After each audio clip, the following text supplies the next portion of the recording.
தொழுகைக்கு இருக்கிற தனிச்சிறப்பு என்ன தெரியுமா? சாகும் வரைக்கும் நம்மோடு இருக்கிற ஒரு அமல். இந்த வணக்கம் இருக்கிறதே அது ஏழைக்கும் பணக்காரனுக்கும் பொதுவான அமல். இந்த வணக்கம் இருக்கிறதே அது ஆணுக்கும் பெண்ணுக்கும் பொதுவான அமல்.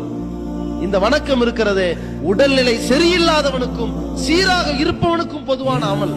இந்த வணக்கம் உள்ளூரில் இருப்பவனுக்கும் வெளியூரில் இருப்பவனுக்கும் பொதுவான அமல். தொழுதுதான் ஆகணும். ஆபுது ரப்பக்க ஹத்தா ஏத்தியக்கல் யக்கீன், சாகும் வரைக்கும். யக்கீன்னா என்னது? உறுதி வரும் வரை, அந்த மரணம் வரும் வரை உன் இறைவனை வணங்கு என்கிற தொழுகை இருக்கு பாருங்க. அது நம்மகிட்ட இருந்தால் அது போதும். அது எல்லா அமல்களையும் கொஞ்சம் கொஞ்சமா தக்க வைத்துக் கொண்டே இருக்கிற இந்த தொழுகை, அதில் நாம் தோழமையோடு இருக்க வேண்டும்.